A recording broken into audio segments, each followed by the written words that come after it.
Another thing, the point which Professor Armugam mentioned yesterday morning, we sincerely hope that this 4-day workshop will more collaborations. As what Professor Armugam told,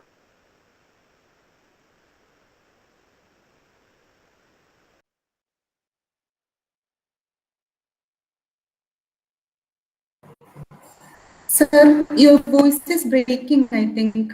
Is it my issue or is it the same for all? No, I can't sir, hear. we couldn't hear you properly. As Armugam sir said, after that, something was breaking. No, it has become silent. They are muted, sir. Sir is muted, I think. Sir, please switch on the mic. No, if he is muted, Mic is he muted. can't hear you also. You have to message on his cell. Vijoma sir, please unmute your mic. Sir, your mic is muted. No, if his mic is muted, he cannot hear what you say. So you have to send a message on mobile. Okay, I'll call him.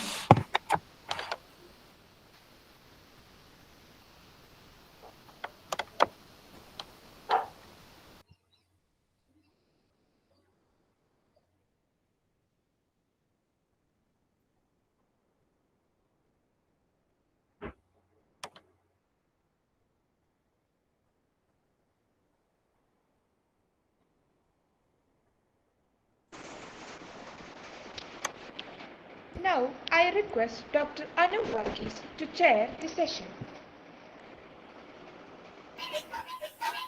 Thank you for your kind invitation to chair this session.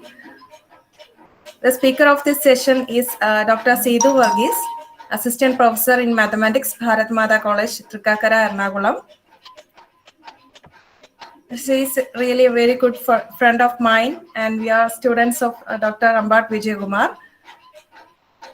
Dr. Seethu has qualified her PG, MPhil, PhD from Cochin University of Science and Technology. She is a first rank holder during her PG and a third rank holder during her MPhil course.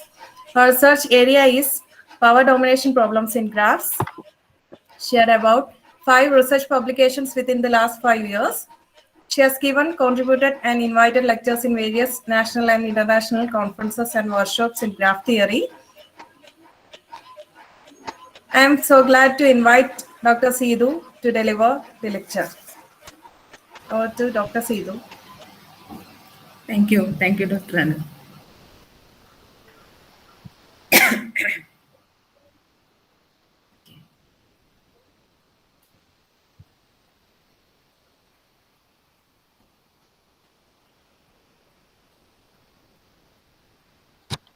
Can you see the file?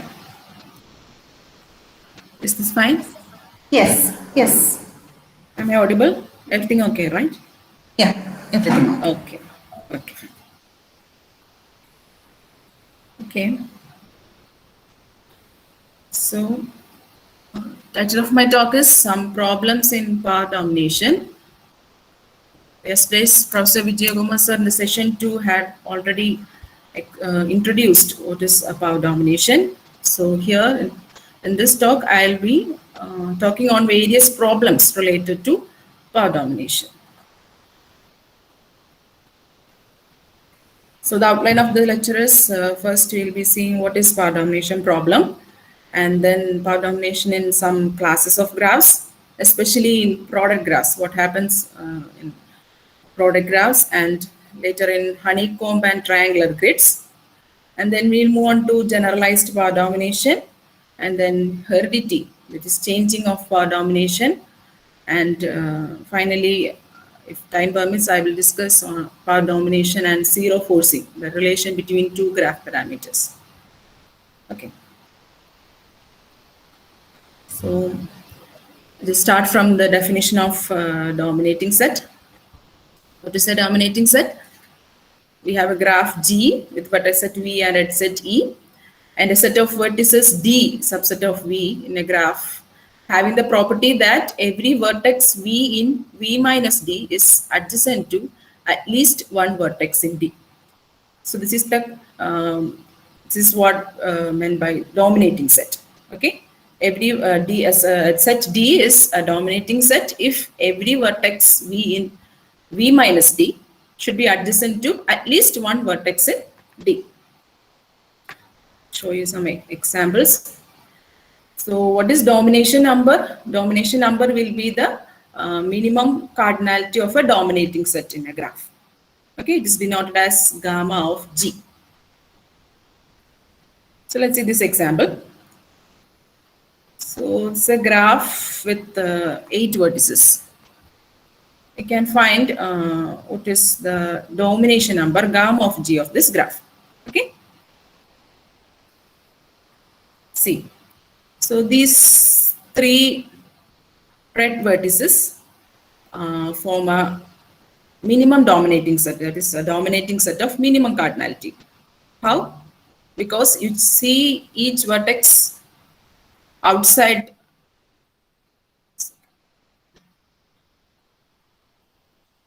You see each vertex, black vertex. Each black vertex is adjacent to at least one of the red vertices. See, this vertex 2 is adjacent to 1 and 3. The vertex 8 is adjacent to 1 and 3. Again, 4 is adjacent to 3 and 5. And 7 is adjacent to 5. Similarly, 6 is adjacent to this red vertex 5. Okay. So these 3 red vertices form a dominating set. And of course, this is the dominating set of minimum cardinality. Okay. We cannot reduce to any 2, the cardinality to 2. I mean gamma of G to 2. So 3 is the minimum possible value for a dominating set. Okay, for a minimum dominating set. So gamma of G is for this graph is 3.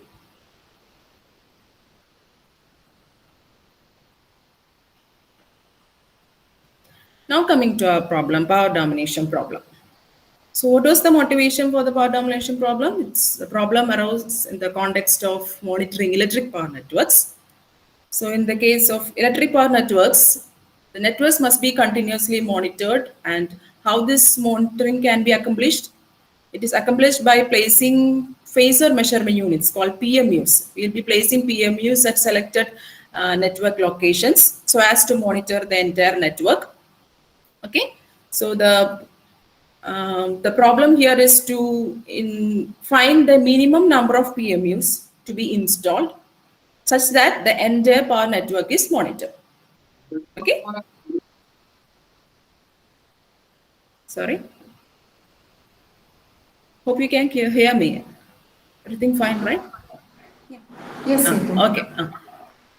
The power domination problem is to find the minimum number of PMUs needed to monitor a given electric power system. So this was the motivation for the power domination problem.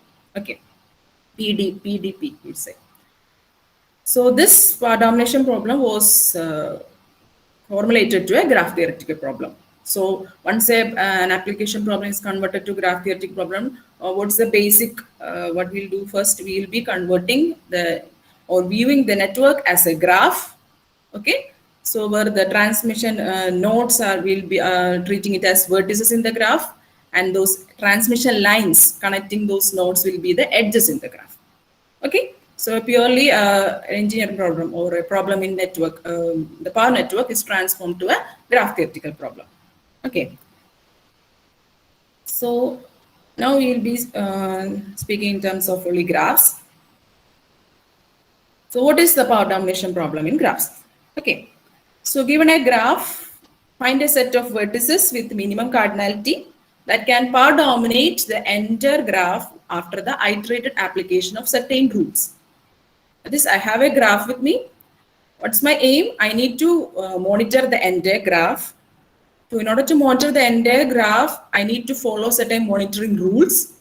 Okay. So let's see what are the monitoring rules to monitor the entire graph. Okay. Fine. So there are 2 rules you have already seen in yesterday's lecture. There are 2 rules in power domination. The first one is domination rule. Okay, what's the domination rule? The domination rule allows a vertex can monitor itself and its neighbors. That's the first part, domination rule. And the rule 2 is propagation rule. The propagation rule, if monitored vertex V has exactly one unmonitored neighbor, U, then we can monitor U. That's what propagation rule means. Okay. So given a graph, you just imagine a graph.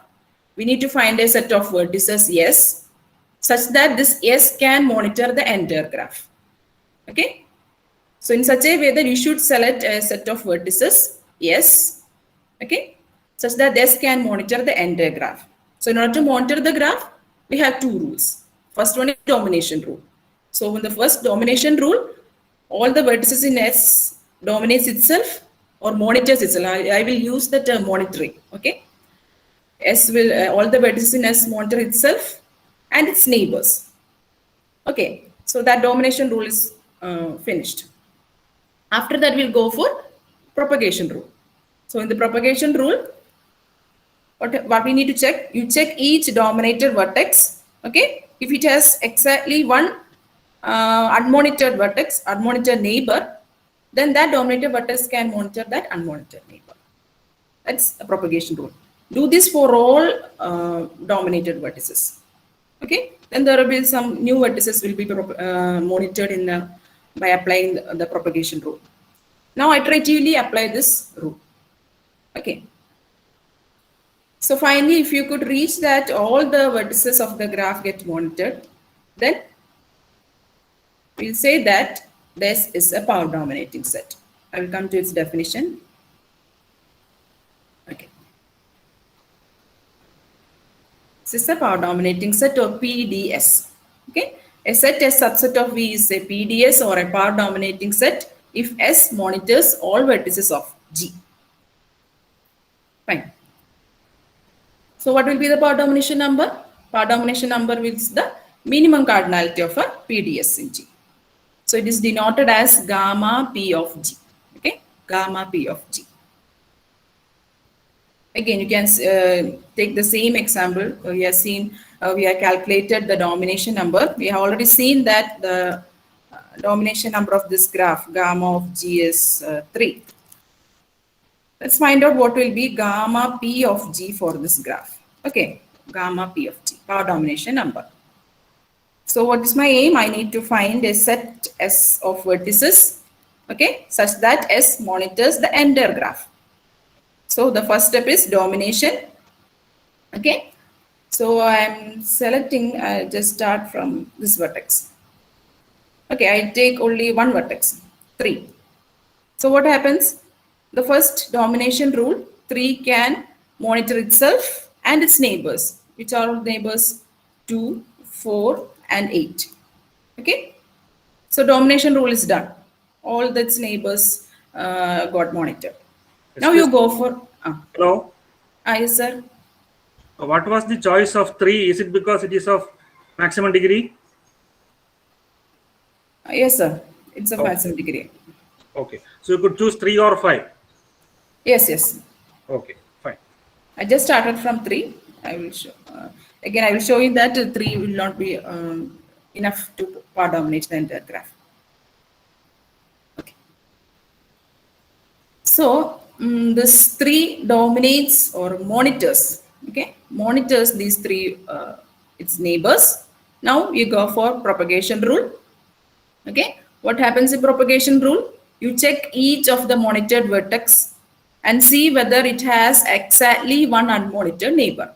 Okay, so I'm taking the first monitored vertex 2 to check whether 2 has exactly one unmonitored neighbor. Yes, it has one, which is named as 1, vertex labeled as 1. Okay, so 2 can monitor this 1 by the propagation rule. Okay, so 1 gets monitored in the first application of the propagation rule. I am just denoting as 1. Why? Because the vertex 1, don't get confused with the label 1 and this one. This one I write because this vertex 1 is monitored at the first propagation stage. Okay. Similarly, 8. 8 also the same case. 8 also has exactly one unmonitored neighbor after that domination step. So So 8 also can monitor 1. Okay, so 1 can be monitored both from 2 and 8. Okay.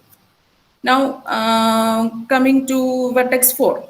Okay, so this vertex 4 have exactly one unmonitored neighbor, which is 5. So the propagation, by the first application of the propagation rule, vertex 5 gets monitored. I am marking it as 1.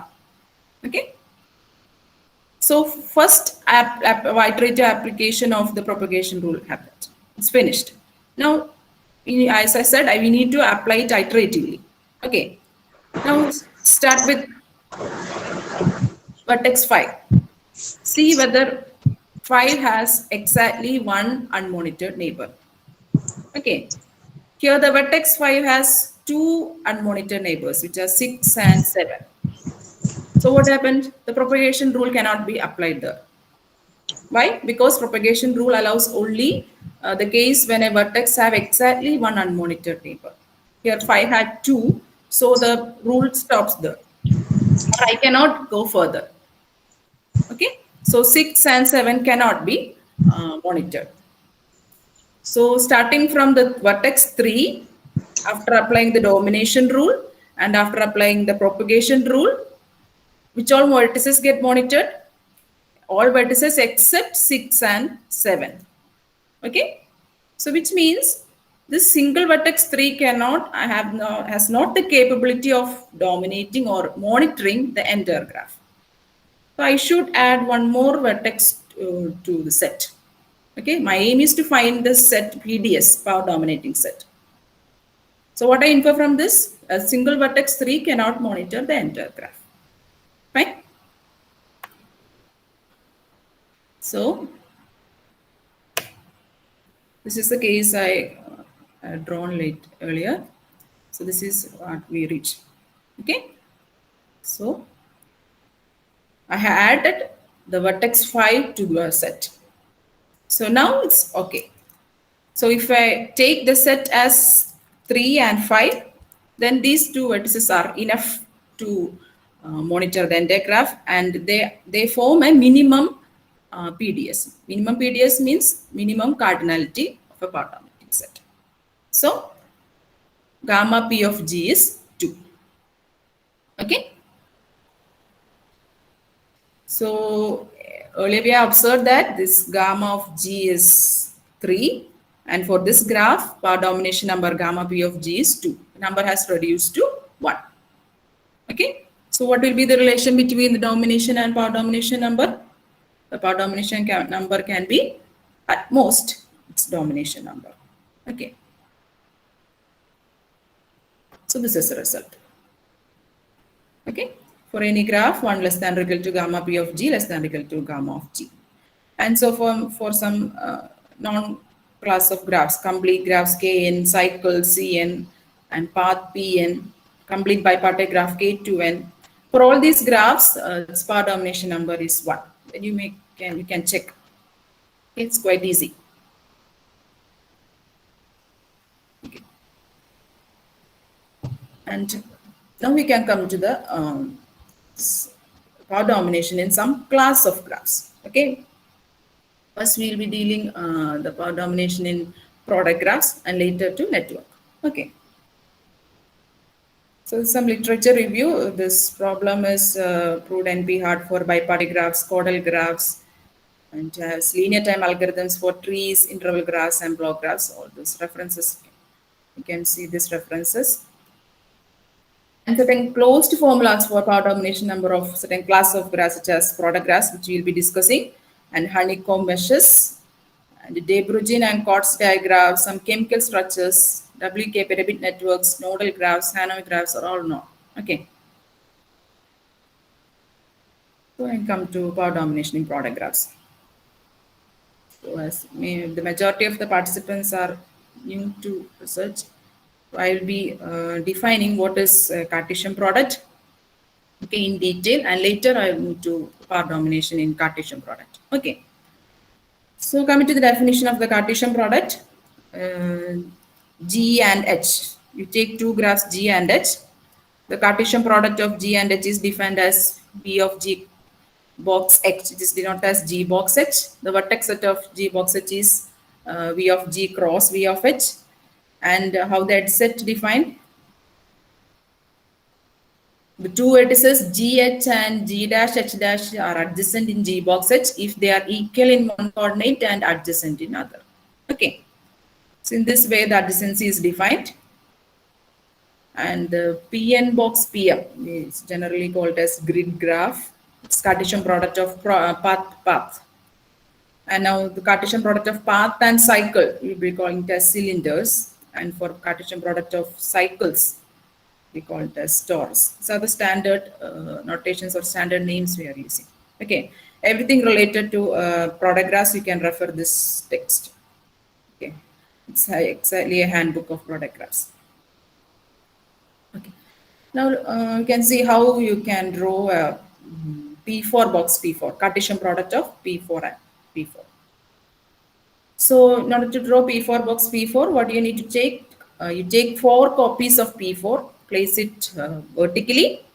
Okay, just place it vertically, 4 copies of P4. Now what you have to do, you take the first vertex of each copy and join all those first vertices by again a P4. Okay, this way. I joined all the first vertices again by P4. And again, the second vertices again by P4. Third vertices. This is what P4 box P4. This is how we can easily draw a Cartesian product of any graph. Okay, you take G copies vertically and you draw the H. Okay, the other factor H horizontally. This is how we can draw P4 box P4. So this is P4 box C4. Okay. So what happens in P4 box C4? You will have 4 copies of P4 vertically and again 4 copies of C4 horizontally. Okay. Just to get an idea how we can draw Cartesian product. This will be C4 box C4. 4 copies of C4 horizontally and 4 copies vertically. Okay. Okay, you can come to the power domination in Cartesian product. So the power domination number of grid graph, Pn box Pm is completely determined. It's gamma P of Pn box Pm is ceiling n plus 1 by 4 for n congruent to 4 mod 8 and ceiling n by 4 otherwise. Okay, so this result is already known. What's the importance of the result is that no such logos result is there in domination. Okay, in the case of domination, calculating minimum dominating set or finding domination number of a grid graph is quite difficult. But things become a little bit easier when it comes to power domination. Okay, so the power domination number of grid graphs is determined. Okay. But there are certain problems which it's easy in domination, but again, it's quite difficult in power domination. I will show you later. Okay, so this is something result in grid graph in which there is no such result. There is no exact value for gamma of Pn box Pm. Of course, some bounds are there, but not exact values. Okay, so I'll show you what happens, how this domination rule and propagation rule happens in a grid graph. Okay. So this is Cartesian product of P5 box P6, 9, 10, P10. Okay, this is P5 box P10. Now,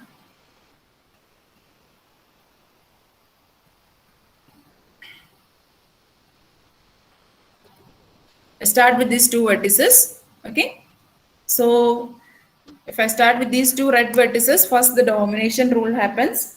Okay, what's the domination rule? These 2 red vertices can monitor itself and all its neighbors. Okay, see, all the 2 red vertices and all its neighbors get dominated by the domination rule. Okay, now domination rule is finished. Now we can go for propagation rule. So what we will check in propagation rule? You take each monitored vertex here and see whether it has exactly one unmonitored neighbor. Okay, so if I take this this vertex, it has one unmonitored neighbor. Okay, exactly one unmonitored neighbor. So this will be monitored in the first propagation rule, first application of the propagation rule. Similarly, this vertex has exactly one unmonitored neighbor, so this will happen. But look at this vertex. This has 1, 2, 3 black neighbors, right? That is 3 unmonitored neighbors. So this vertex, no propagation is possible from this one. Okay. Now coming to this red vertex, it can again monitor to this vertex again. So after the first application of the propagation rule, this is what happens. Now the things are easy. So the two P5s are monitored. Now you can see that each of this red vertex has exactly one neighbor horizontally. Okay, so all this monitored vertex in this second layer can monitor this vertex. This will be monitored at 2. This will be monitored at 2. Why I am marking it as 2? Because it's just to denote that those vertices are monitored at the second application of the propagation rule. This will be need for the coming when we are talking about generalized power domination. I will come to it. Okay. So after the second application of the propagation rule, all those two vertices mark 2 are monitored. Okay. So the next level. Similarly, by iteratively applying this propagation rule, the entire grid graph get monitored. So see, for P5 box P10, there's just 2 vertices required. Okay, so this is just an illustration how the power domination happens in grid graphs. Okay. Now the result is power domination in cylinders P n box Cm. There is no any exact value, but a bound is the gamma P of P n box Cm is less than or equal to minimum of ceiling n plus 1 by 4, ceiling n plus 1 by 2. Similarly for torus, gamma P of Cn box Cm is ceiling n by 2, ceiling n plus 1 by 2. The first case when n is congruent to 2 mod 4, and the other case otherwise. Okay, all these are results you can find in these 2 papers, not on power domination and grid graphs. Okay. So now again come to some non-classes of products. Gamma P of Km box Pn is 1. That is complete graph box path graph. Okay, it is 1. Gamma P of Km box Cn is 2. Gamma P of Km box Fn, fan graph. Fan means like this.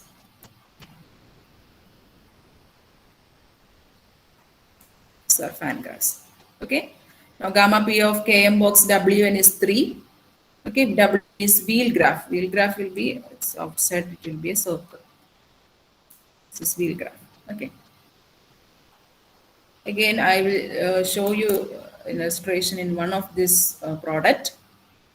This in K4 box W6. Okay, K4 box W6. So gamma P of K4 box W6 is 3. So those 3 vertices are marked as bigger black vertices. These are the 3 black vertices. Okay. So what happens in the domination rule? This black vertex can dominate all its neighbors. This horizontal, vertical layers are the complete graphs. Okay. There are 6 K4 placed vertically, and 4 W6 wheels placed horizontally. Okay. So this vertex dominates all its neighbors in that K4 layer and also its neighbors in the wheel graph. This one, stick. Okay.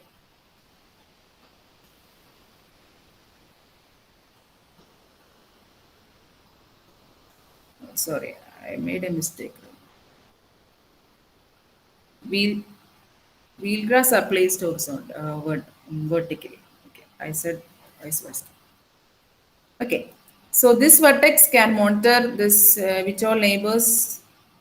This vertex, again this one, and this vertex can dominate on the domination rule. This one, again this one. Okay, this vertex dominate all this one. So after the domination rule, you check for the propagation rule. Okay. So in the propagation rule, if I take this one vertex, okay, this vertex has 3 neighbors, okay, 2 neighbors horizontally and 1, 2, 3 neighbors vertically, okay. And among that, all those neighbors, this one is monitored, all these monitored. So this vertex is exactly one unmonitored neighbor after the domination rule.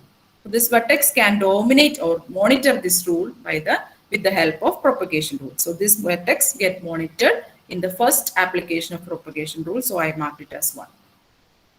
Okay. Similarly, you go check this vertex. This can again monitor this neighbor. Okay. So this vertex also get monitored in the first propagation.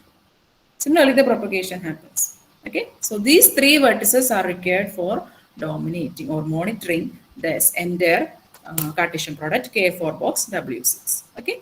So the gamma P of K4 box W6 is 3. Okay. Now we can come to some general graph G and H. Though we can don't have any exact result for gamma P of G box H, but we'll be trying to bring some bounds on gamma P of G box H. So this is one such bound. Gamma P of for any 2 trivial graphs G and H, gamma P of G box H is less than or equal to minimum of gamma P of H in gamma P of G into cardinality of H, vertex set of H, comma gamma P of H into cardinality of the vertex set of G. Okay. Now, if I restrict for a general graph G and H, if I restrict one of the factor graphs to K2, okay, instead of H, I take H as K2. Then what was the bound obtained? Gamma P of G box K2 lies between gamma P of G and twice gamma P of G. Okay. See the power domination number of the product. It's depends on the power domination number of its factor graphs.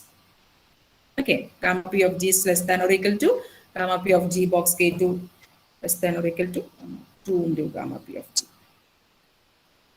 So this is an illustration where the equality occurs in the previous result. Okay, I'll be showing where the equality gamma P of G equal to gamma P of G box K2 and gamma P of G box K2 is equal to twice gamma P of G. This is an example. So you take first graph G. Okay, if I am taking this graph as G, this is what G box K2. That is, there will be 2 copies of G, and we'll be making adjacent the corresponding vertices of those vertices of G. Okay. So in this case, gamma P of G is 2, and gamma P of G box K2 is also 2. Gamma P of G box K2 is always 2. So these are the 2 vertices. So I immediately draw this is the domination rule. These 3, okay, these 3 vertices dominated in the domination rule. Okay. Now you can see that this vertex,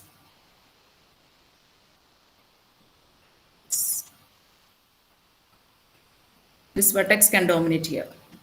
Okay, this vertex. Again, this can dominate here. Okay. Similarly, this vertex can dominate here. Monitor here. This vertex can monitor this vertex. Okay. So all those vertices in that G layer get monitored. Now this can monitor go to this side. This the second application of the propagation rule. Now that goes on. Okay. So in this way, those 2 vertices monitor the entire graph. Okay. Similarly, the right inequality, gamma P of H box K2 is twice gamma P of H. If I am taking H as this graph, and you find gamma P of H box K2 is 2 into gamma P of H.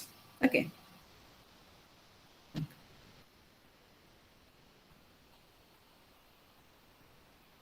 Now, we'll see what's the Cartesian product of a tree and K2. So, for that, I need a definition of a tailed star. A tailed star is a tree obtained from a star by subdividing at most one edge any number of times. So, this is a tailed star.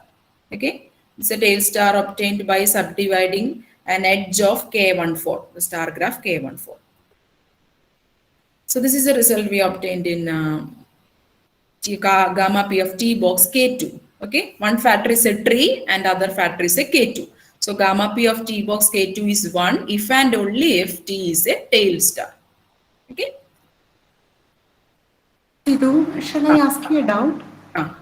Actually, we are not bothered about the time delay. Am I right? That means we are actually waiting for all vertices to get dominated. Yes. We are not worried about the time delay. Am I right? Actually, the time delay is taken into consideration by considering there is a notion called propagation radius. This Okay. propagation radius will calculate the time required to monitor the graph. Oh, so that is another concept, not Yes, related yes. with this one. Okay. Yeah, of course, it's related with this, but for finding the power domination number, we are not giving any time restrictions to it. But it is Okay. better to choose a set that can dominate within the less time. Thank you so much. Thank you. So this is what happens in T box K2. We have characterized those trees whose prism trees gamma p of T box K2 is 1. Okay. So this is a result in yesterday's lecture. We have seen that gamma p of t is 1 if and only if t is a spider.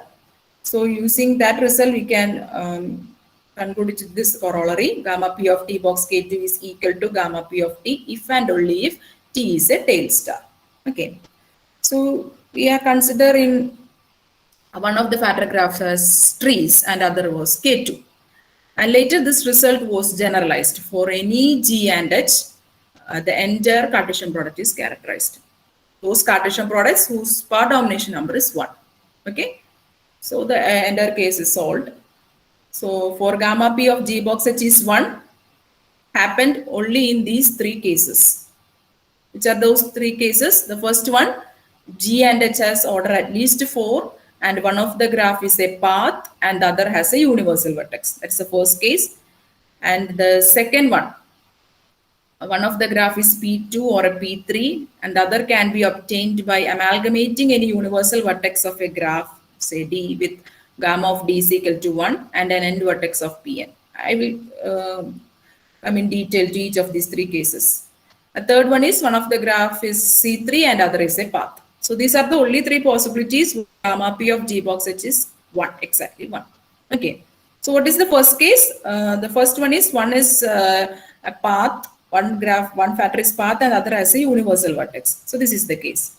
Okay, see you just see the graph was placed horizontally. It has a universal vertex. That blue vertex is a universal vertex. Okay. What is the vertical component? Vertical component is a path. So this comes to our case 1. One has a universal vertex and the other has a path. Okay. So only one vertex is required for this product. So start from for that vertex is marked as blue. Okay. So gamma p is 1 here. How it comes 1? You start with the blue vertex. All the yellow vertices get dominated by domination rule.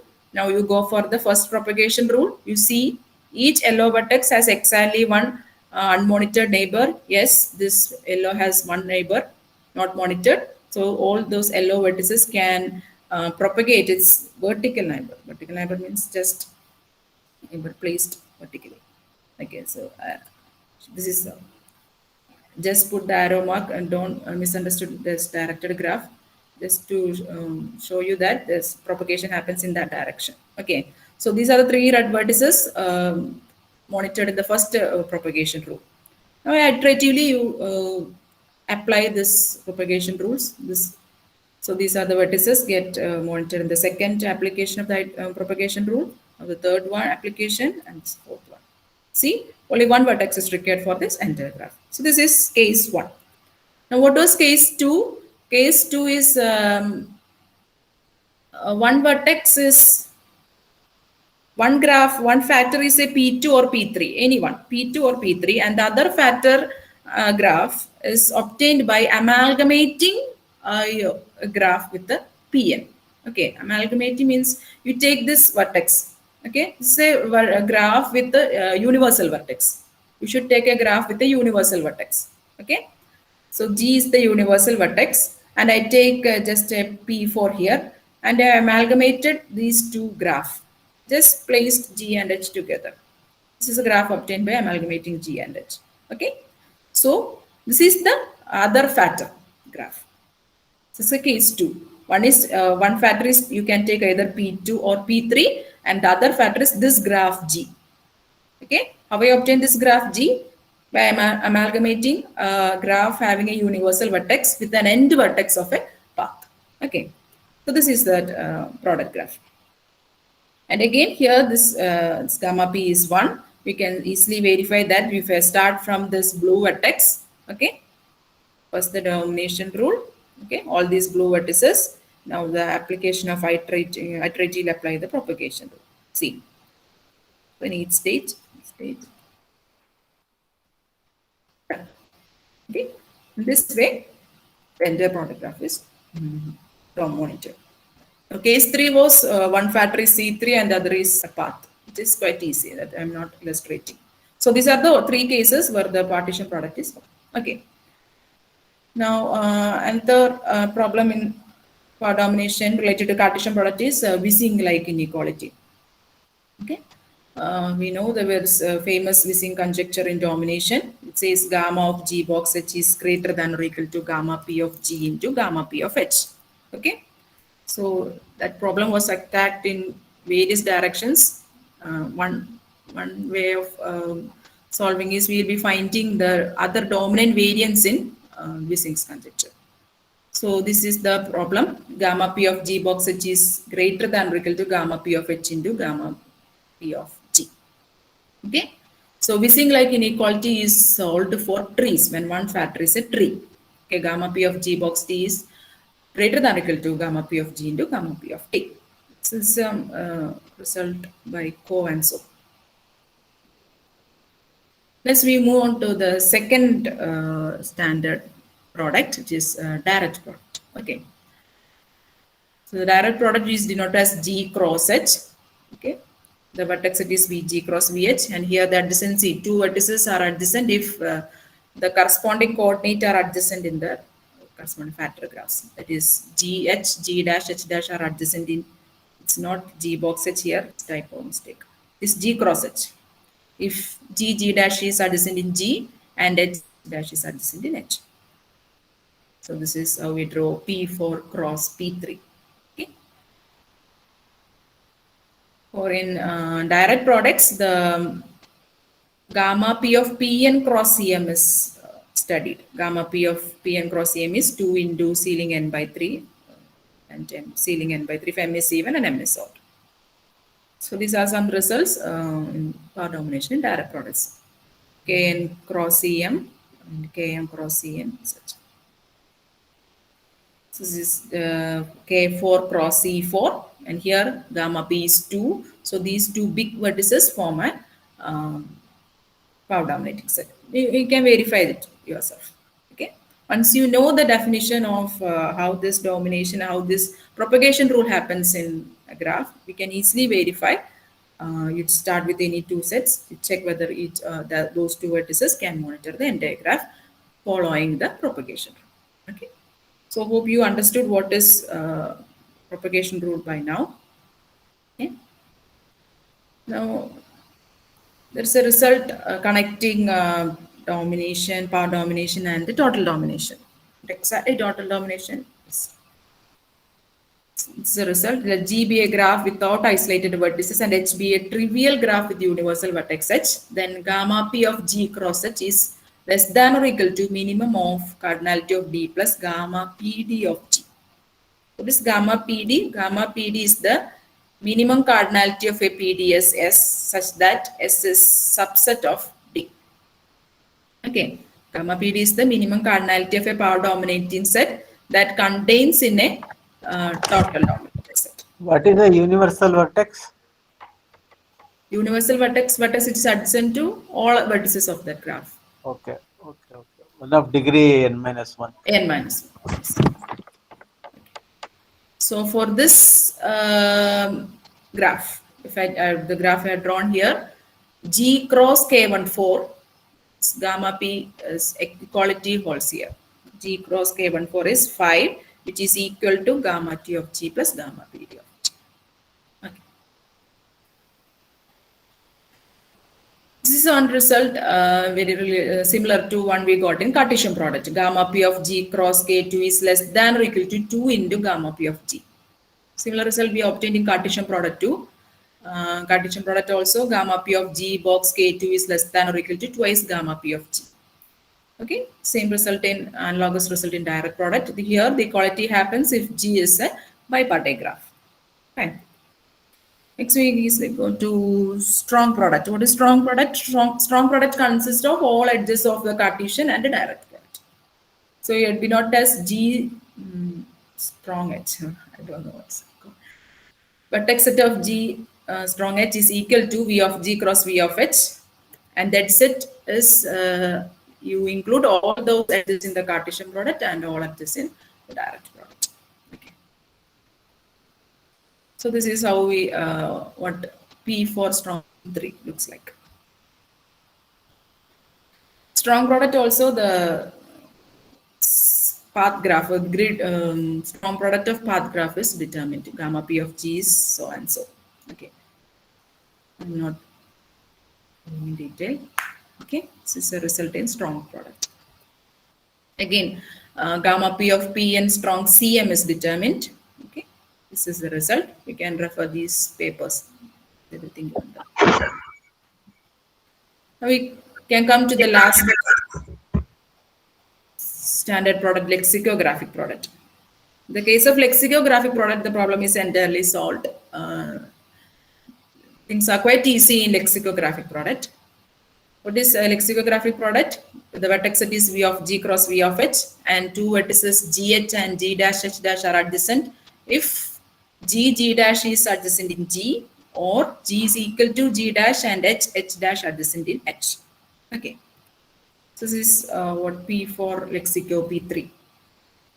And for lexicographic, the entire problem is solved. That is, we have determined, result is already done by Dobek and Closer. We have determined the gamma P of G lexico H for any general graph G and H. Okay, so this is the result. Gamma P of G composition H is gamma of G if gamma P of H is 1, and if gamma P of H is greater than 1, it will be equal to the total domination number of the other factor graph. Okay. Now we can come to the honeycomb networks. Okay, power domination in some networks. The first you will be seeing a honeycomb network. Honeycomb network denoted as HMN. It has vertex set is triples X, Y, Z, satisfying certain conditions. X, Y, Z belongs to this N. 1 less than or equal to X plus Y plus Z less than or equal to 2. And 2 vertices X1, Y1, Z1 and X2, Y2, Z2 are adjacent if and only if this happens. Modulus of X1 minus X2, Y1 minus Y2 plus Z1 minus Z2 is 1. This is how the hexagonal honeycomb grid is defined, adjacency. I just show some example. HM3, this is HM3. Okay. So this power domination number is determined for honeycomb grids. So for HM3, its power domination number is 2. These two red vertices form the minimum power dominating set. Okay. Again, I just show the illustration here. If I start from these two vertices, this is HM3. Excuse me, ma'am. These two vertices are unique, or otherwise we can find any more such type of these two vertices. Yes, these two are not unique. You can find any other two also. Okay, thank you. Not all two will be possible. Specifically, you should be choose such that they won't enter. Is there any characterization of these two vertices? No, not such. Okay. Just the power domination number is determined. Okay, thank you. So this is the same graph HM3. This drawing it looks different only. So if I start those two vertices, okay, start from these two vertices, you go for domination rule first. So this is what happens in domination rule. Those red vertices get dominated. Okay, now go for the propagation rule. We can easily see that this vertex has exactly one neighbor. So this will be monitored in the first propagation rule. This will be dominated first propagation rule. Again, this will dominate it. This dominated. That's much. Okay, these one vertices will be dominated in the first propagation rule. Okay.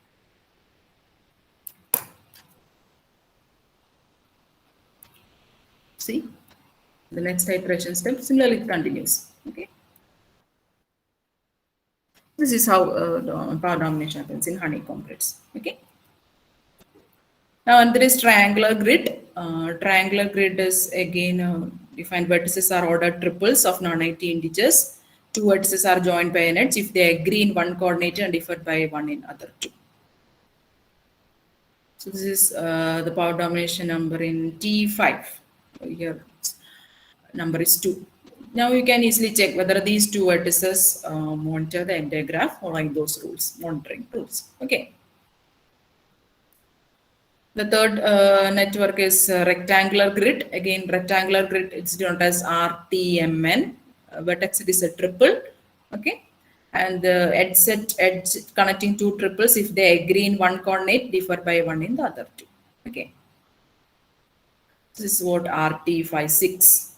Again, RT56, the power domination number is 2. These two black vertices are enough to dominate or monitor the entire graph. Okay.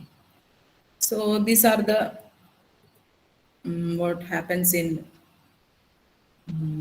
networks. Grid graph, honeycomb, triangular grid, and rectangular triangular grid. So this is the result. If G is HMN, gamma P of G is ceiling to n by 3. G is Tn, gamma P of G is ceiling n plus 1 by 4. And G is RTMN, gamma P of G is n plus 1 by 4. This is completely determined. See, both Ferrero and Sima. Okay. Now we can move to the heredity of power domination. So before that, I need to explain what is generalized power domination. Okay. The idea is very simple. Don't go with notations.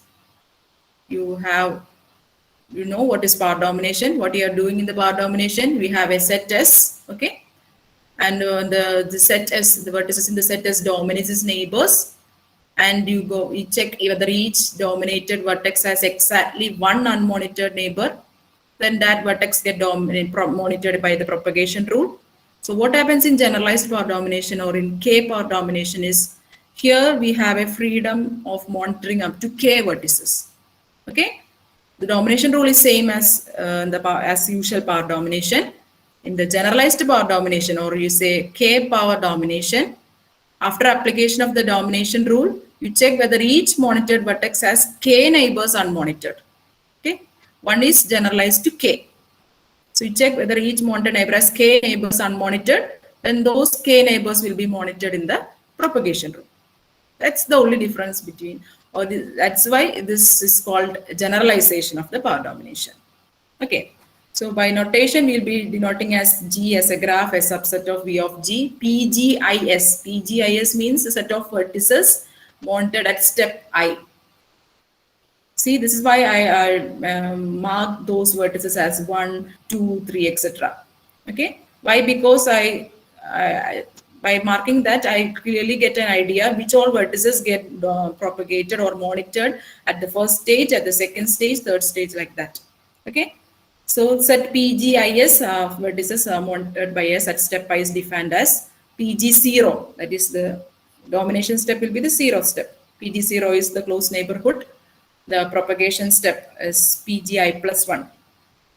It is denoted as, you take each vertex V in the ith stage. You take V in PGIS, that is V is monitored at the ith stage. What you need to check? You check whether the neighbors, number of neighbors of V outside this ith stage.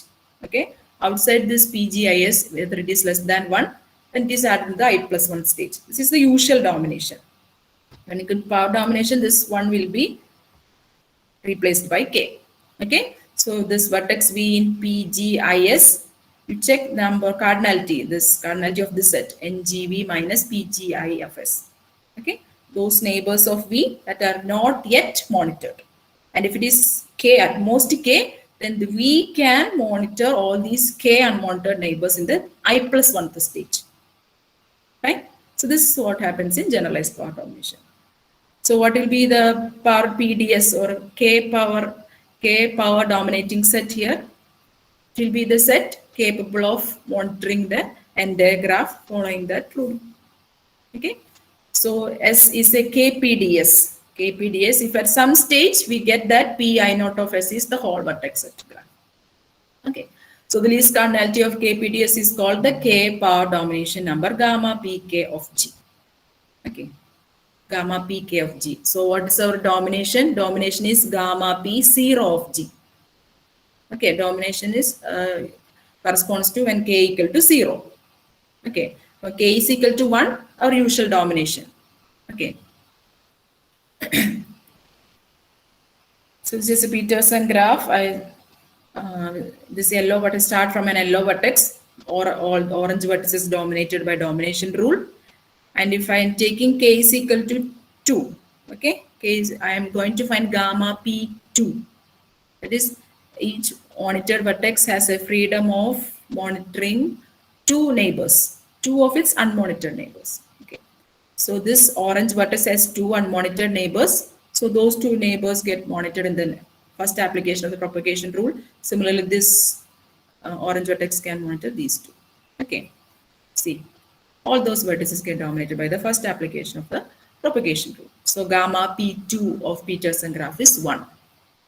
Okay, you can check what is gamma P1 of a Peterson graph, whether it's the same as 1 or it is 2 or 3. Okay. This is another, again, I've just added an illustration on P4 box P5.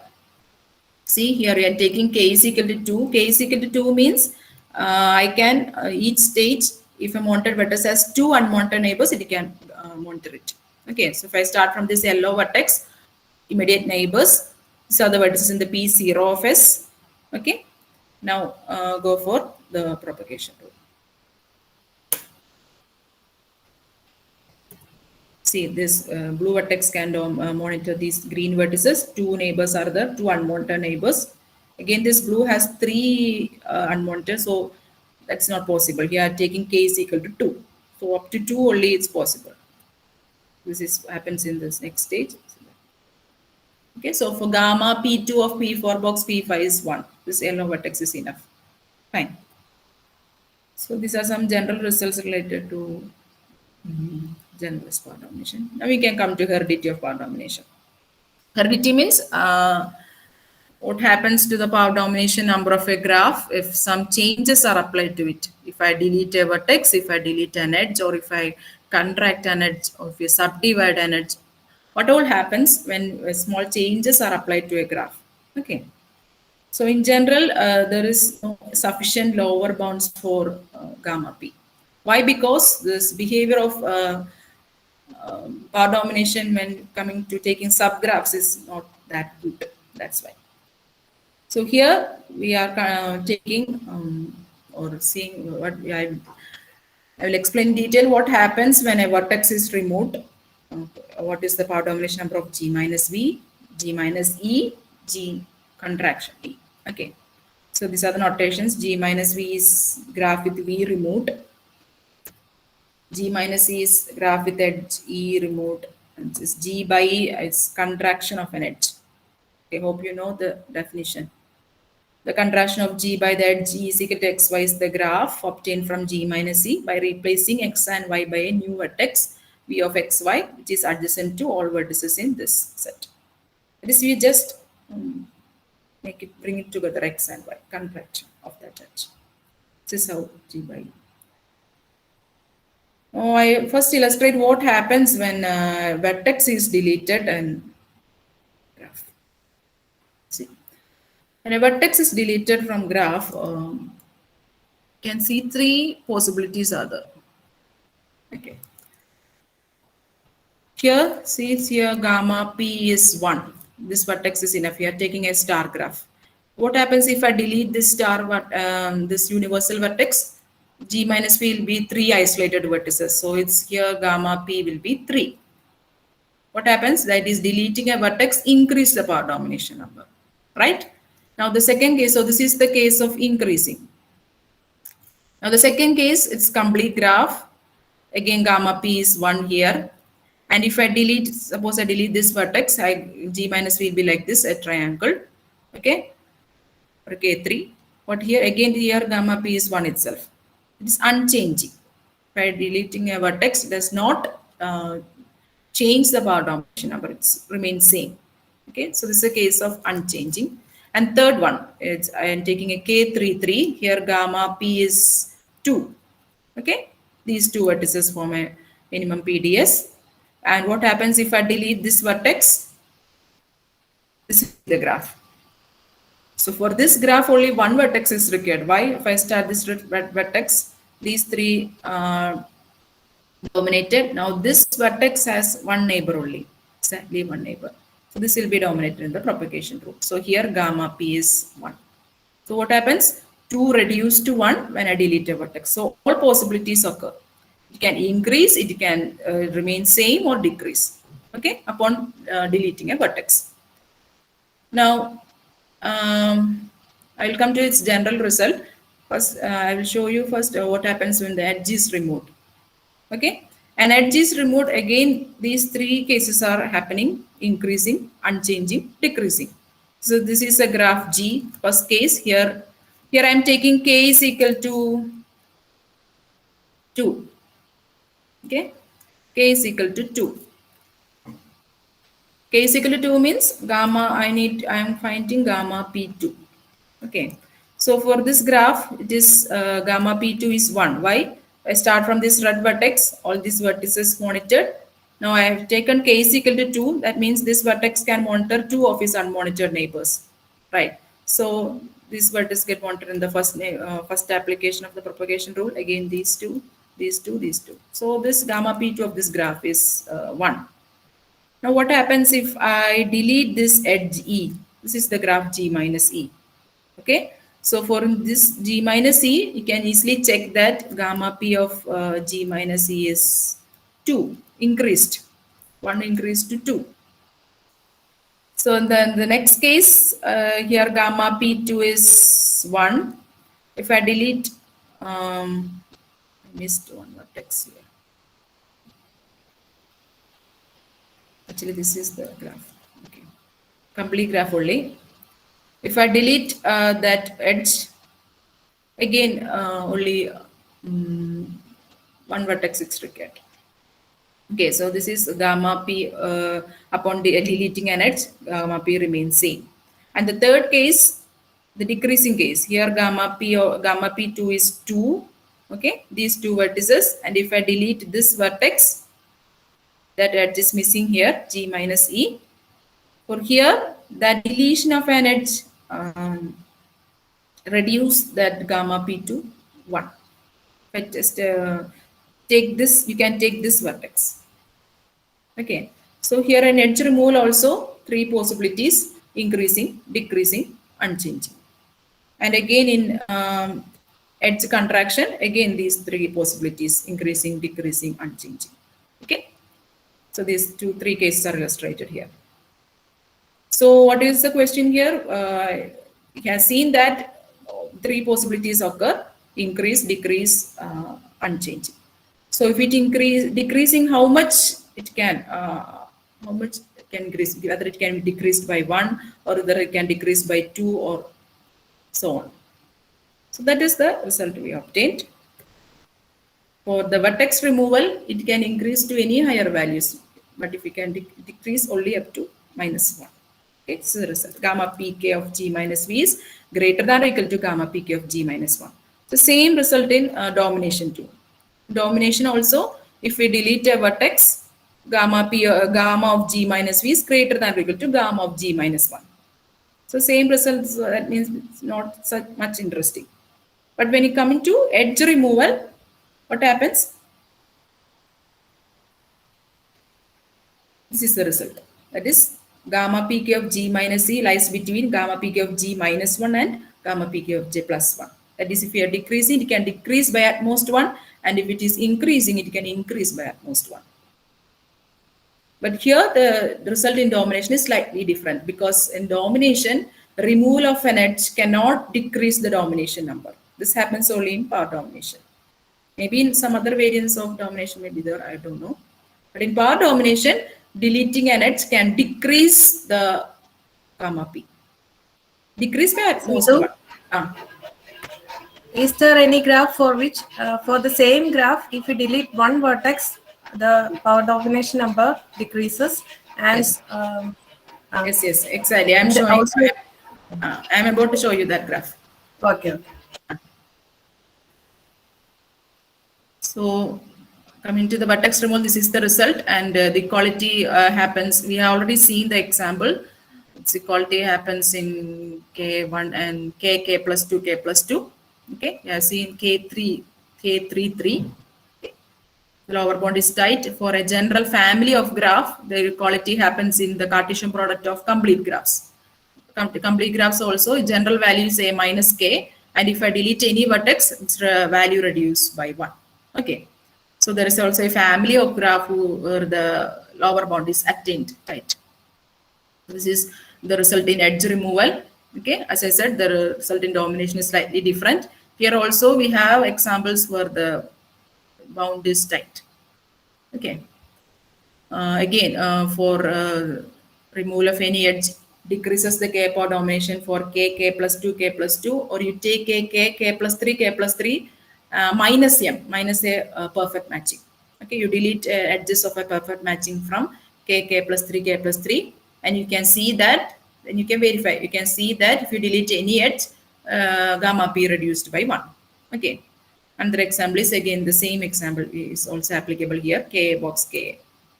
So this is the example what you asked. Everything happens in a single graph itself. Okay, that is deleting an edge can increase, decrease, or same. All the possibilities happening in the same graph itself. So here the gamma P is 2, gamma Pk of G is 2, and if I delete this edge E2, okay, the gamma Pk remains same, 2 itself, but if I delete E1, this edge E1 reduced by 1, gamma Pk of G minus E1 is 1. If I delete E3, this edge gamma P is reduced, increased by 1. So all possibilities happening in the same graph. Okay. Next, we characterized those graphs whose power domination number increases upon edge deletion. So this is the result. Gamma Pk of G minus C is greater than gamma Pk of G if and only if G is a disjoint union of K generalized spiders. I will come to the definition of K generalized spiders. Okay. See here, the edge deletion, gamma Pk of G minus C is greater than gamma Pk of G. The entire class of graph is characterized for this case. So this is the case of what is K generalized spider. You know what is a spider? Spider is we start from a star and we are subdividing any edge any number of times. That is a spider. What is K generalized spider? K generalized spider is a generalization of a spider. That is, a K generalized spider is a tree with at most one vertex of degree K plus 2 or more. That is, we have a maximum at most one vertex of any degree K plus 2 or higher degree, and the remaining vertices will have degree at most K plus 1. Okay, here there's a small mistake in the figure. This is not K plus 1, this is K only. Okay, it's not K plus 1. That means, see here the vertex V is degree K plus 2. This vertex A1 has degree K plus 1. That is one edge here and K edge downwards. Okay. So total K plus 1. Right? So this is a K generalized spider. At most one vertex of degree K plus 2 or more, and other vertices should have degree less than or equal to K plus 1. Okay.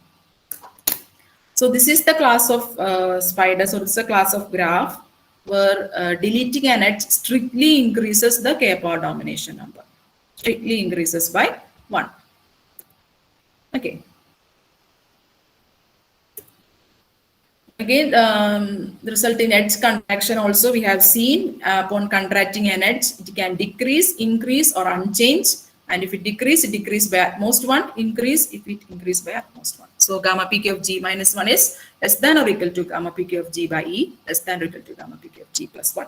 Again, the analogous result in the domination is no such analogous result. I mean, contraction of an edge cannot decrease the domination number. Sorry, cannot increase in the right side, cannot increase the domination number.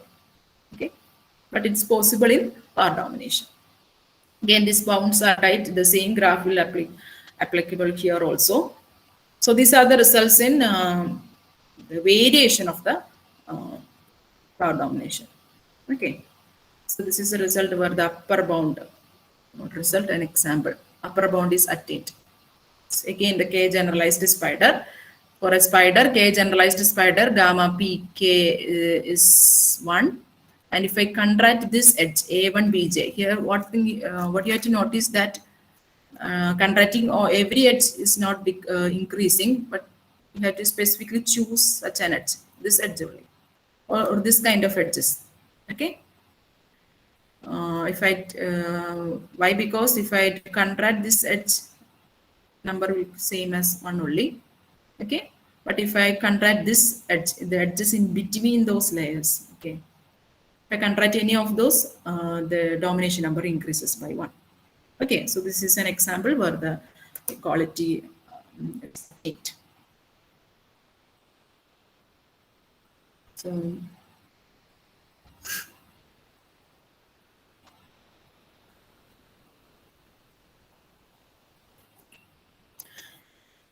So these are the two sections we have covered. First, we have seen what is power domination in some classes of graphs, and later we have seen what is the changing power domination. And the last section I have about to discuss is power domination and zero forcing.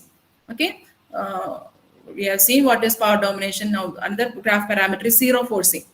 What interesting is that these two graph parameters arise from different motivations. Okay, power domination arose from the monitoring of power networks.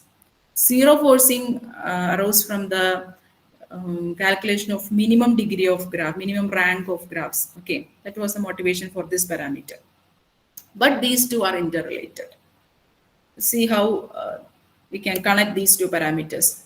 So in order to define what is a zero forcing number of a graph, I need to say what is a color change rule in a graph. Okay, color change rule. What is the color change rule? If G is a graph with each vertex colored either white or black, okay, and U is a black vertex of G, and exactly one neighbor V of U is white, then change the color of V to black.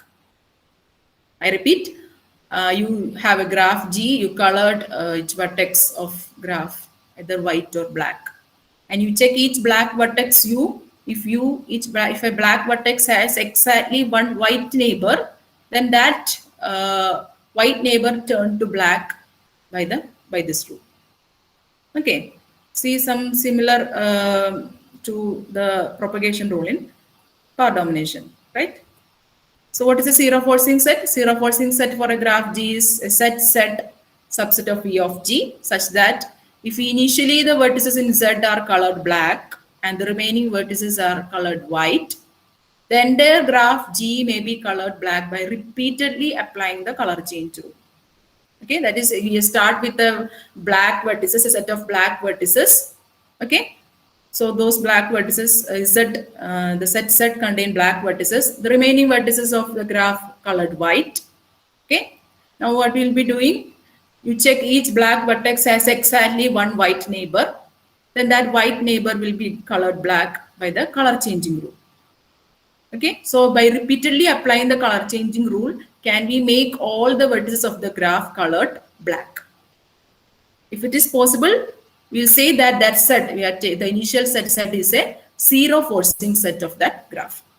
And what will be zero forcing number? Zero forcing number will be the minimum cardinality of a zero forcing set.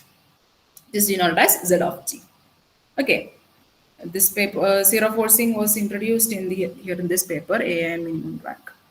So paper by combined work by Mini. Okay, here in this paper you can see what was the motivation for introducing the zero forcing number and how this zero forcing number and minimum rank problem is connected. All such you can refer this paper. Okay. So it's just an illustration. Again, Peterson graph. For Peterson graph, set of G is 5. Why 5? This, if I take the outer outer vertices as colored black, okay, Now we can see that each black vertex has exactly one white neighbor, right? So all those white neighbors will be colored black in the first application of the color change rule. Okay, so the entire graph will be colored black. So the zero forcing number, I cannot, you have to check whether this 5 can be reduced to 4 or 3 or like that. The zero forcing number is the minimum cardinality of a zero forcing set. But for Peterson graph, it is 5. Okay. No. So this is where this power domination and zero forcing are connected. The power domination process can be described as choosing a set, a subset of V of G and applying the zero forcing process on the neighborhood of set. Okay, see, only a small difference between power domination and zero forcing. Power domination, there is a domination rule. This propagation rule is same as the color change rule in the zero forcing. Okay, so once that domination rule is finished, everything happens in power domination and zero forcing are same. Okay, that's why I said that this power domination process is equal to applying the zero forcing on the neighborhood of the closed neighborhood of S. Okay, so this is the observation we will be obtaining. S is a PDS of G if and only if the closed neighborhood of S is a zero forcing set for G. Okay, and many such results connecting domination and power domination. I can refer this paper by Benson and Ferrero. Another interesting thing is that I have said there are not enough sufficient lower bounds for gamma P. Okay, so one such result is there is a lower bound in terms of zero forcing number. Okay, so this is one. Gamma P of G is greater than or equal to ceiling Z of G by delta of G. Okay. And also this, when taking the Cartesian product also, zero forcing comes to picture. Gamma P of G box H is less than or equal to Z of G. That is in the case when H has a universal vertex. Okay. By taking two graphs G and H, and suppose H has a universal vertex, then I can construct a PDS of G box H with the help of the zero forcing set of that G. That's what this result says. Gamma P of G box H is less than or equal to zero forcing number of its factor graphs. Again, the bounds are tight for these graphs. Okay. There are many more relations studied between power domination and zero forcing, or you can refer these papers, this power domination and zero forcing. Okay. So that's all. So this is the last section where we deal the power domination and zero forcing. For some open problems, I suggest, I'm not pointing any particular problem, but for the area, here you can see one is lower bound. There are, as I said, there are not enough lower bounds for gamma P of G. One lower bound is obtained in terms of zero forcing number, or can we obtain a zero forcing lower bound for gamma P of G in terms of other parameters of graph. It will be good to refer this paper by Stephen, Power Domination in Certain Chemical Structures. In this paper, they have introduced a lower bound for gamma P by partitioning the vertex set in a particular manner. Okay, that's a quite nice lower bound for gamma P of G. The set is partitioned into certain way. It is discussed in this paper. That is one problem, and another is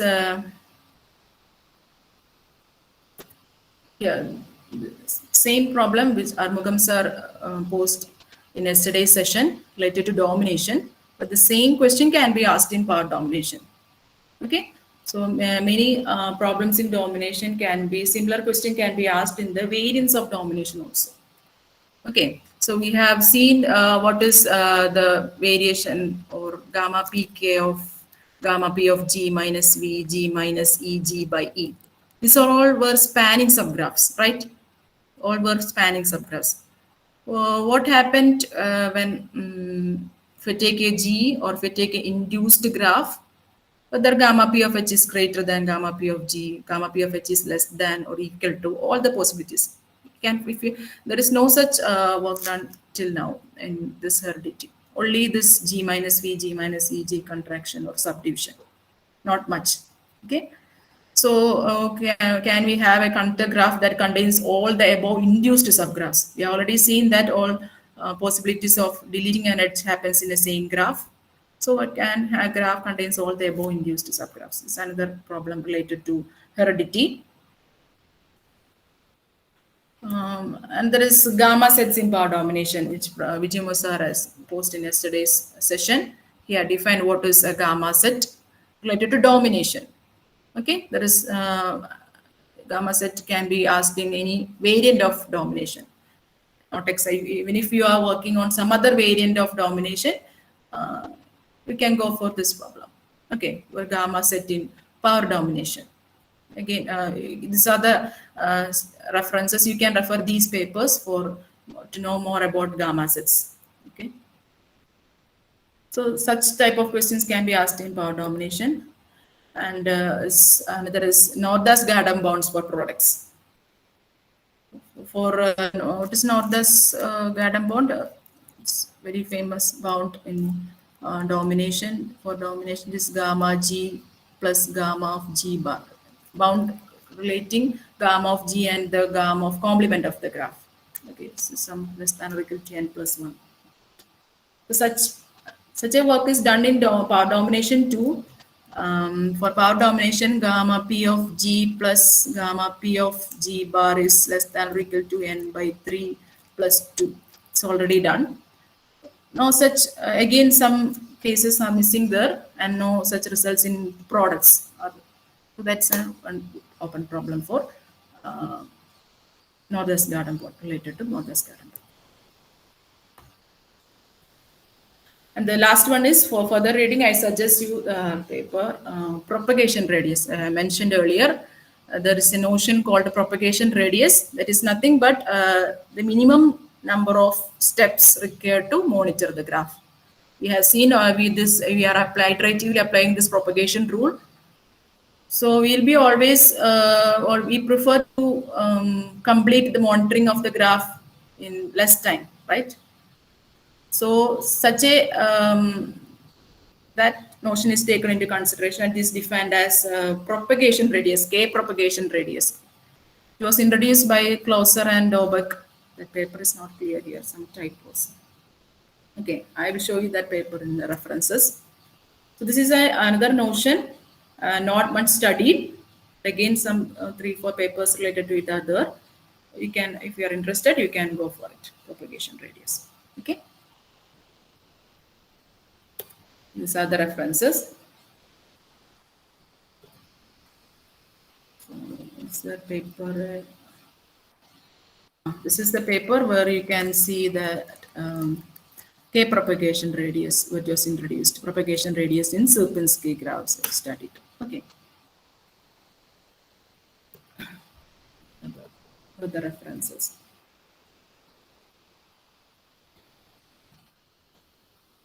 Okay. So this is a paper I told by Stephen where you can see an interesting lower bound on gamma P of G.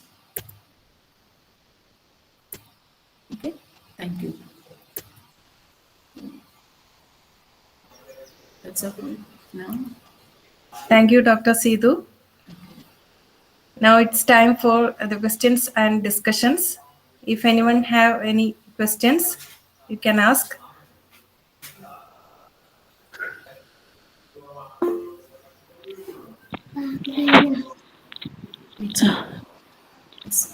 Ma'am, good afternoon, ma'am. Good afternoon. Ma'am, I want to see your reference papers again, ma'am. Okay. Thank you, ma'am.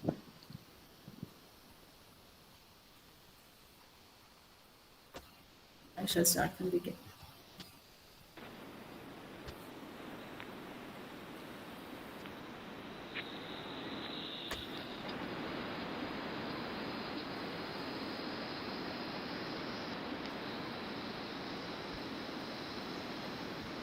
Is that fine? Yeah, ma'am. Thank you, ma'am. I took the screenshots. Thank you, ma'am.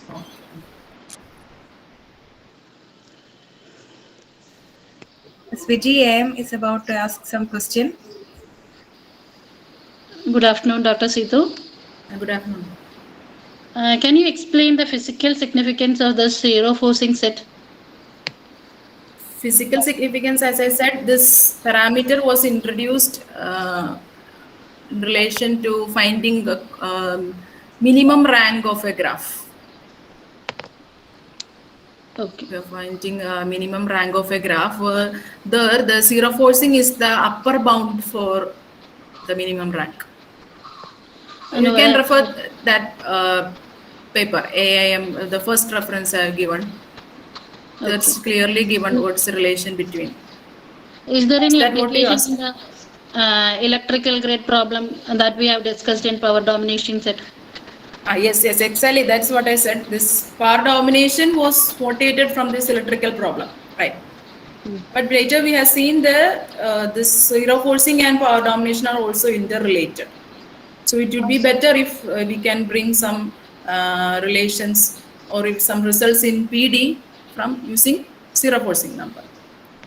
So one such is that lower bound, and many more are there to explore. Much to explore between power domination and zero forcing. Can we extend the studies of power domination to the weighted graphs or hypergraphs? Yes. Is there any yes. Results are already there about domination in hypergraphs and weighted graphs. I'm not sure, but result power domination in hypergraphs are studied. I not included. It's there. You can just Google. Okay, thank you.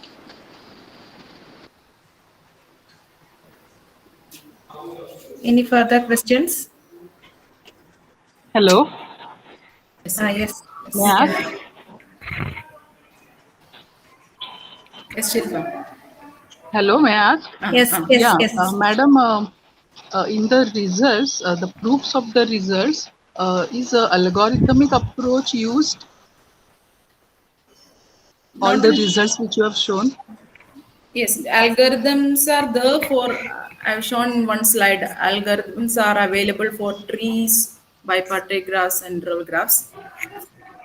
And not many proofs are algorithmically proved. Just algorithms are there for trees and row graphs. Okay. And the second question is, for drawing all the graphs, have you used the LaTeX or any other software? I just graph I have used YED graph editor. I think This graph? Then YED graph editor. Hope you have heard of. Okay. There may be many I other. get the name. YED. YED. You just Google YED graph editor. Okay. There may be many Thank other you, too. madam. I just use YED only. Okay. Yeah. Thank you. Hello, ma'am. Hello. Yes, sir. Yes, sir. Ma'am. Can we define any neighborhood with respect to the power domination? Neighborhood. Suppose we have total neighborhood so can we define any neighborhood with respect to the power domination?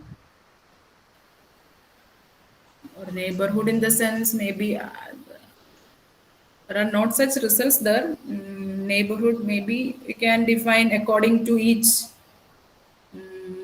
That's what I mentioned in PIAS, P1S, P2S. That is P1S means all those vertices dominate in the first propagation rule. I don't know whether there is any other neighborhood. I didn't get with respect to power, propagation is necessary is not in power domination. Sorry, neighborhood. Neighborhood?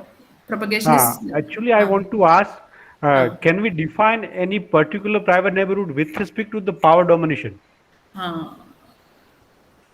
Maybe, I'm not sure. Yes, I understood your question, whether we can define any private neighborhood like in... With respect to the power domination. Suppose we have total domination, only domination, there is a particular neighborhood. So can we define any particular neighborhood with respect to the power domination? Yes. Maybe we can do that. Actually, I don't know about, but I want to ask you. Maybe there is no such work done, any private neighborhood related to power domination. But if it Okay, makes okay. sense, maybe you can define. Okay, thank you, ma'am. Okay.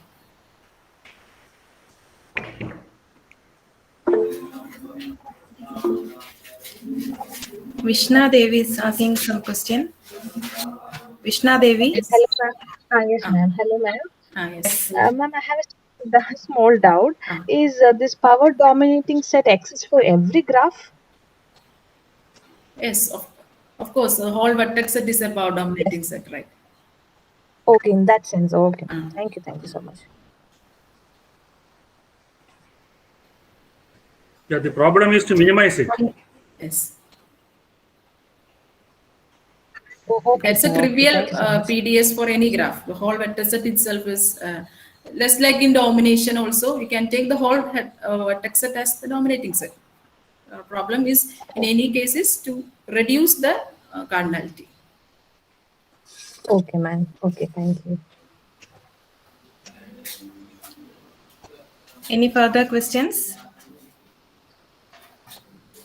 If there are no questions, I have a couple of questions or comments, not necessarily for the speaker, but for all the participants. So I will start from, I have listed down some at least 5 to 6. One is about, gamma PG is less than or equal to gamma of G, right? Yes. Hello? Yes, sir. So there you don't know many cases where gamma PG is equal to gamma G, isn't it? Yes. So in that case, if you are allowing gamma G to come down exactly by 1, gamma PG minus 1, gamma G is gamma PG minus 1. Now, these are questions just occurred to me now. Participants also can try to get answers. The other question is, you have, is it possible to take the slide? Yes. Yes, please. Again, the Cartesian product.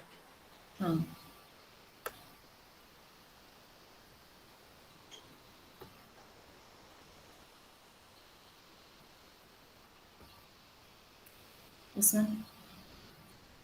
Yeah, there is a gamma P of G box K2 is 2.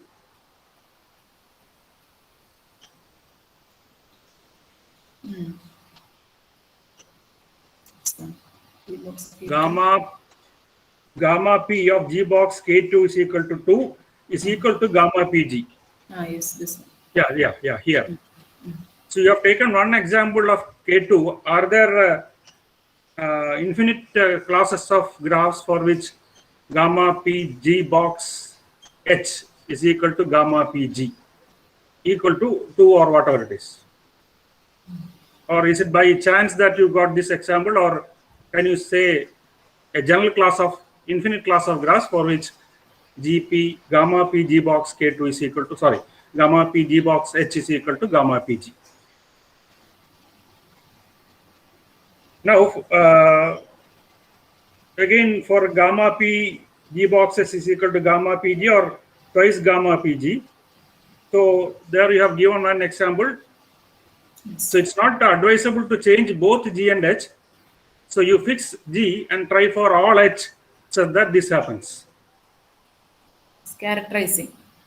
Yeah, characterizing, or at least some more infinite family of graphs for which gamma G box X is equal to gamma PG or twice gamma. Now in this case, in this situation, I have a general comment that there is a notion of NEPS of graphs, non-extended P-sum of graphs, which which unifies all the graph products. NEPS, non-extended P-sum graph. It's I don't want to define this thing here, but if you approach that way, at one stroke, you may be able to get all the answers by appropriately choosing a binary vector that is used in its definition. So you need not spend energy to find separate cases of Cartesian, direct, lexico, etc. There are more than 100 graph products, of which I think some 10 or 15 are only active. Other ones are not very active. Okay, so one advice will be to, the participants expectly to look at this Cartesian product. In fact, Cartesian product is a very interesting graph in the sense that there are many properties which hold good Cartesian product, but not necessarily in the case of its factors. The most surprising for me was, the self-complementary graphs for which G is equal to G bar, G complement. In the usual case, it implies that the number of vertices is multiple of K4 or 4K plus 1. I mean, G is self-complementary implies the order of G is either multiple of 4 or multiple of 4 plus 1. That's a standard theorem. But that is not true in the case of Cartesian product. We can have a product graph of order 9, which is self-complementary. Sorry, not 9. I think some other example. So my question is, in this case also, in your own presentation, you found an example of, we have characterized all graphs such G and H such that gamma P G boxes is equal to 1, isn't it? Yes. Gamma P G box is equal to 1 if and only if that could be done. Whereas you don't know a characterization of all G such that gamma P G is equal to 1. So going upper in the sense of products, we may think that it is difficult to get answers. No, not necessarily. If you go to the products, it may be easier to characterize those things which are very, very difficult for one factor, one of the factors. I suppose you got the point. So you don't have a characterization of all G such that gamma P G is equal to 1. Whereas she has a characterization of, it's a very profound characterization of graphs such that gamma P G box is equal to 1 if and only if all these three happens, any of the three happens. Fine. And you take theorem, page 71 Yes. out of 147.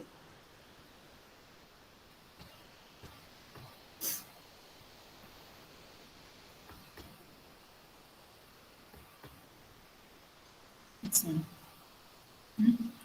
This one, right? Yeah. So here you say that the equality holds if G is a bipartite graph. Yes. Again, the gap is, can you say if and only if? Okay. The question is not towards the speaker only. Anybody who is interested, I'm trying out for collaborations. That's the idea. Okay. So another thing is page number 80. Page number 80. It is the figure. Yeah, here. I think Jignesh had a same question. Is it unique? Yes. So graphs with unique dominating set is discussed by Douglas Rod. I mentioned it yesterday. So graphs with unique power dominating set. I think we don't have enough answers. Yes. Not much. Not much. Jignesh, that is specifically aimed at your question.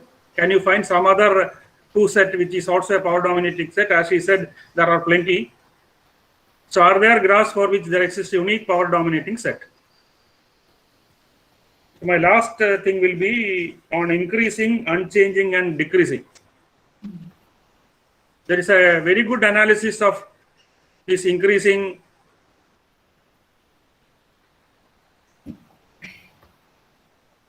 Yes, very good analysis of increasing, unchanging and decreasing in the case of domination number. If we look at the Head-Nimi, that volume 2, there is an extensive discussion on graphs which is increasing, unchanging and decreasing. I am not aware of what is happening in power domination. So we can further work on those aspects. And similarly, in 115, you have edge contraction. Yes. Yeah. So here motivated question is gamma pk g contraction E is greater than or equal to left and less than or equal to right. So the difference is only by 1. So just like the notion of class 2 graph and class 2 graph in the case of edge chromatic number, Professor Armugam mentioned it yesterday. So chi dash lies between delta and delta plus 1. So there is very difficult to look at all graphs for which chi dash edge chromatic number is equal to maximum degree, and similarly delta plus 1. But there is a very nice question. You start with the graph G of class 1. I think the line graph of G will be in class 2. Again, the line graph of G will be in class 1. It alternates. I am not sure whether it is line graph, but there is some operator. Did you understand what I say? It could be either class 1 means edge chromatic number is equal to delta, and class 2 means edge chromatic number is equal to delta plus 1. We don't have an answer for which graphs belong to class 1 and which belong to class 2. But it alternates properties there. I think it is line graph. You start with the graph in class 1. Its line graph will be in class 2. Further operate, I think it is in, so it alternates class 1, class 2, class 1, class 2, like that. So similarly, here also there is a gap in the sense that we have obtained a very beautiful bound, but when will this left bound will be attained and when will the right bound will be attained is open as far as I know.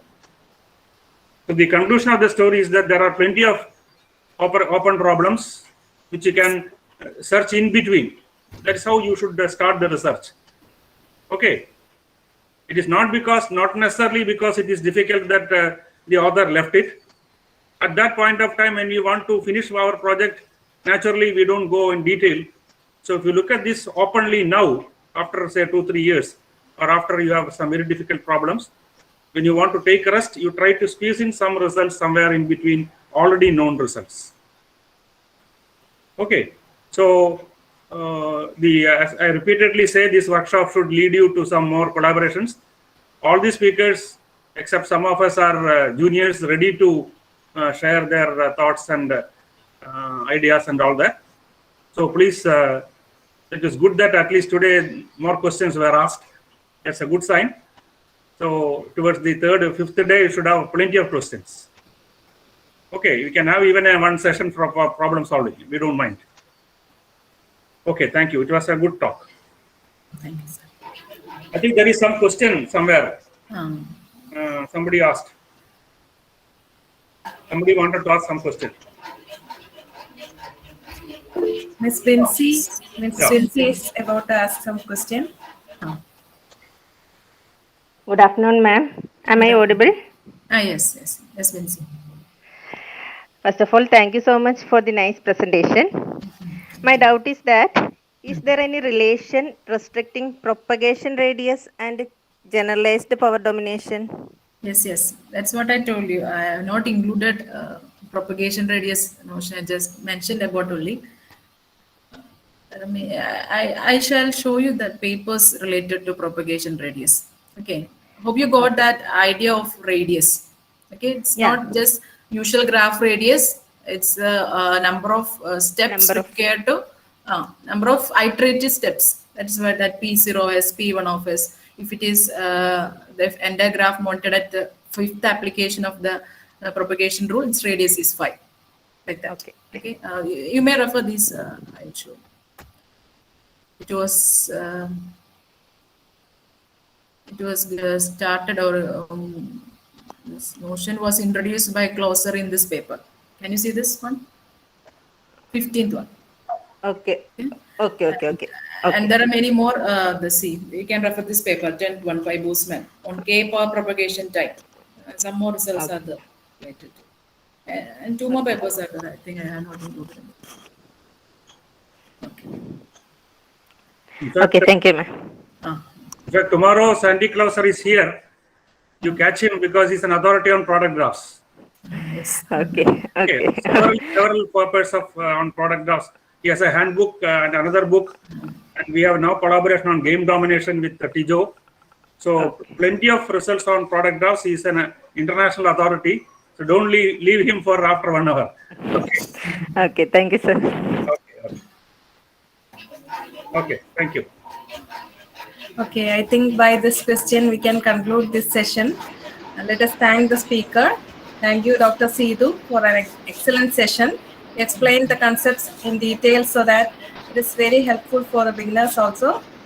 Also, I thank Dr. Manju and her colleagues, especially the principal, Dr. Savida, for inviting me to this workshop. Thank you, and thank you all. Over to Dr. Thank the organizers of the workshop, Dr. Manju, and the principal, Dr. Savita, and everyone behind for giving me this opportunity. Thank you. Thank you very much. Thank you. Thank you all for being here. Do remember to log into next session on time. Next session will be at 3 p.m.